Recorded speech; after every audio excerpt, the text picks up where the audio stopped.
Only wrenches an empty stomach. Forget your stomach. I have, Captain. Sir, they say you forget everything, anything, even hunger. But it is so difficult with your wife, sir. Especially wife, whose giggle is music, sir. Yes, after many months, could be a year. Luxurious in feathers escaping from Siberia, the Russian winter. You better be careful with your... Captain, come closer. When she left me, she promised to come back soon with lots of cash. She did.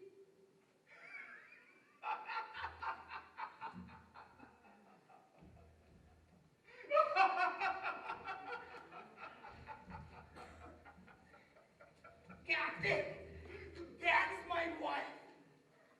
Your wife?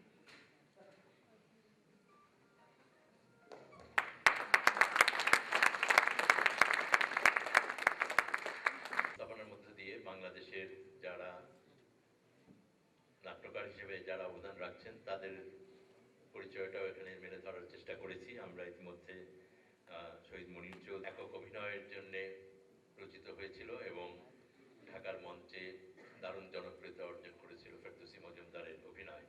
আজকে এটাও আমাদের জন্য খুব আনন্দের বিষয় যে অনেক বছর পরে কোকিলার একটি অংশ এখানে ফেরদৌসী মজুমদার নিবেদন করবেন এবং এই নিবেদনের মধ্য দিয়ে আমরা প্রয়াত আব্দুল আল মামুনের প্রতি আমাদের শ্রদ্ধা জানাই, যিনি স্বাধীনতা পরবর্তী বাংলা নাটককে নানাভাবে সমৃদ্ধি জুগিয়েছিলেন।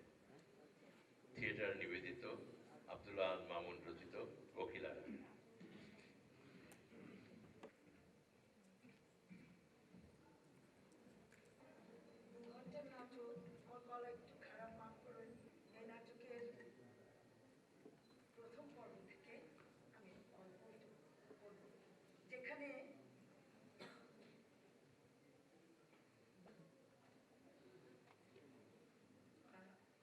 ভাইয়ের ছেলে তার সঙ্গে জড়িয়ে এই নির্যাতিতা নারী, প্রতারিত নারী এবং জুসমিনা মেয়েটা যে কত সরলা কোকিলা তারই একটা অংশ।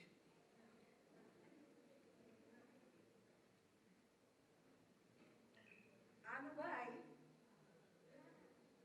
আমার খালুজানের আপন বড় ভাইয়ের পোলা। আনু ভাই আমার খালুজানের আপন বড় ভাইয়ের পোলা।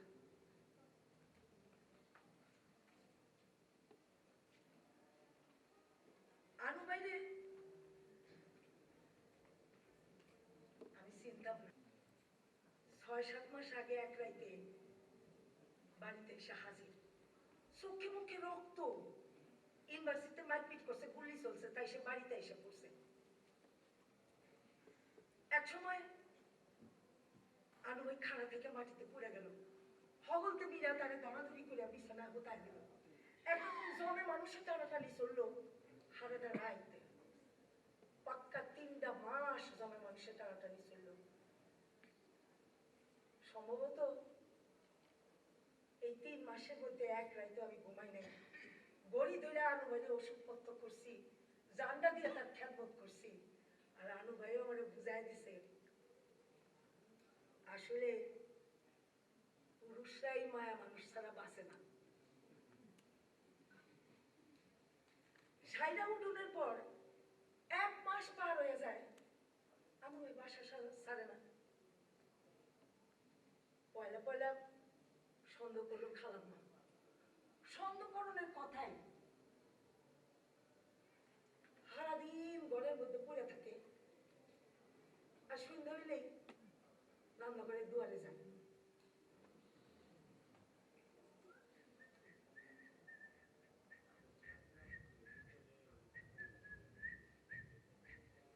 চাচি চা খাবো, সঙ্গে 2টো বিস্কিটও দিও। যা কোকিলা, আনুকে চা বিস্কিট দিয়ে আমার আর পাইকে পাখির মতো উড়াল দিয়ে যায় আনু ভাইয়ের ঘরে, হাতে চা বিস্কুট। আমার দেখে আনু ভাই হট করে দরজা আটকাই দিল। আরে আরে আরে আরে আরে করেন কি?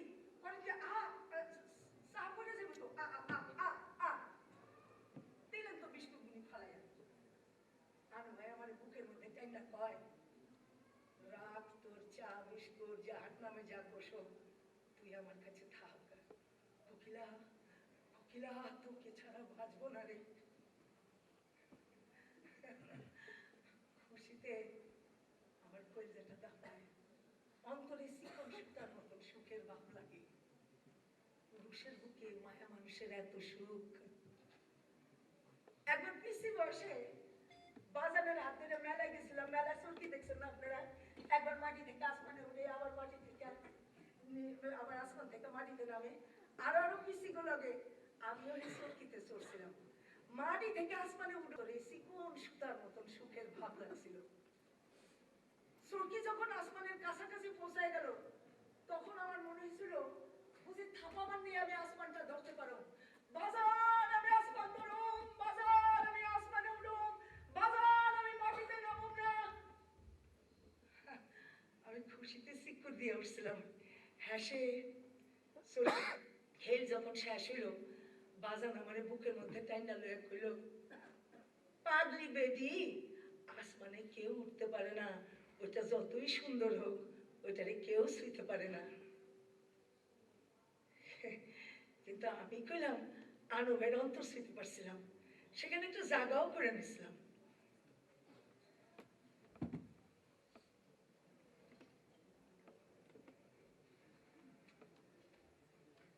তুই আমার কাছে কি চাস কোকিলা?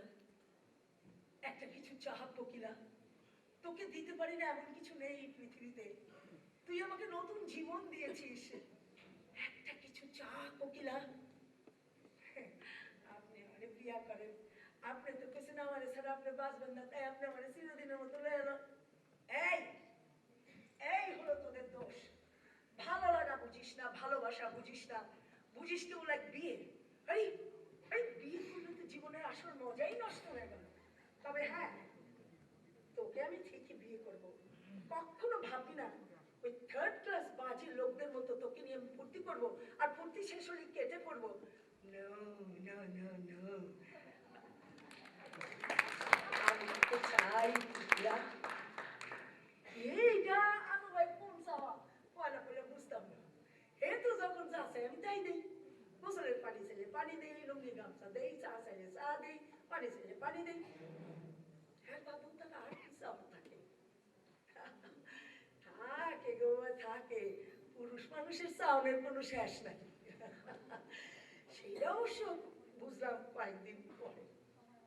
একদিন গোসলখানায় আনোয়ারের পানি দিতেছি, আনোয়ার করছে কি আমার দেখা ফট করে দরজাটা বন্ধ করে বলাইলো।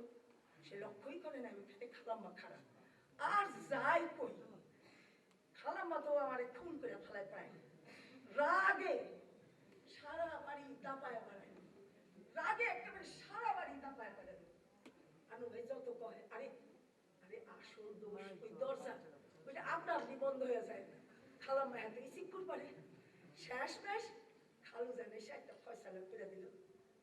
আনু ভাই ওই দিন বইকালি হলে চলে গেল।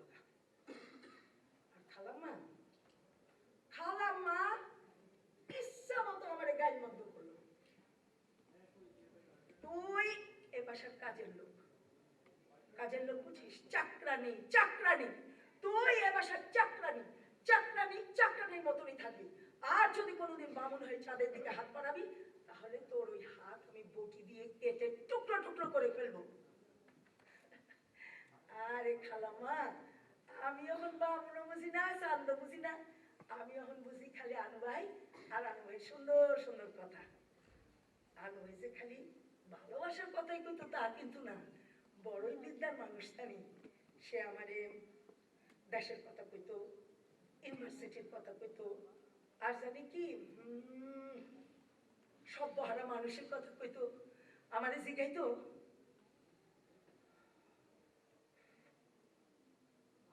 মৌলানা ভাসানীর নাম শুনেছিস? অমনি ফট করে আমার মনে পড়ে যেত ভাসানী মৌলানা নাম দেখছি হেই পিসি বয়সে আমাকে গ্রামে গেছিলেন।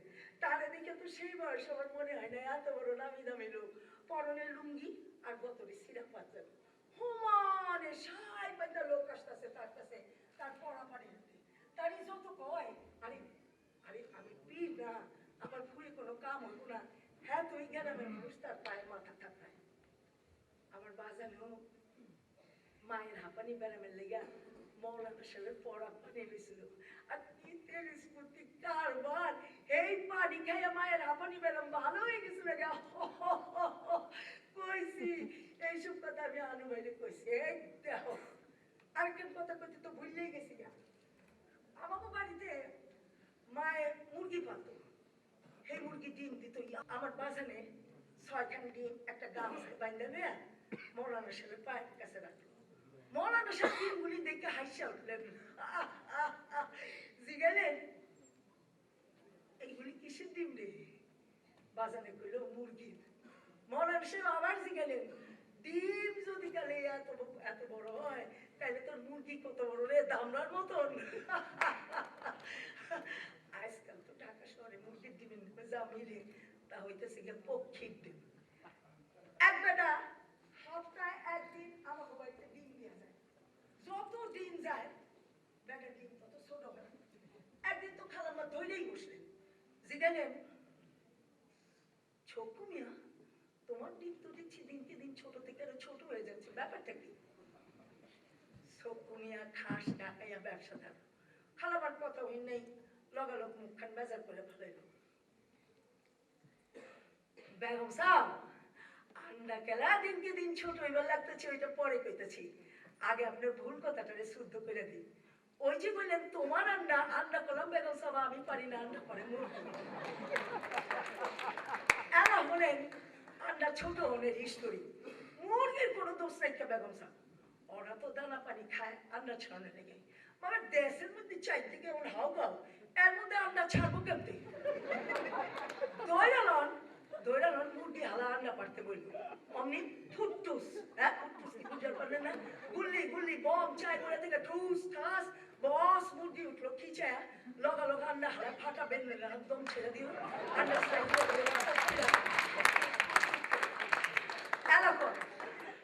এলাকন গাফিলতিটা কার আমার মুরগির না ওই ঠুস ঠাসের আপনারা হারা শিক্ষিত মানুষ দিন দুনিয়ার হালচাল আমাকে থেকে ভালো বুঝেন ওই ঠুস ঠাসটা আমার আপসে আপ আন্ডার সাইড বাইরে যে বললাম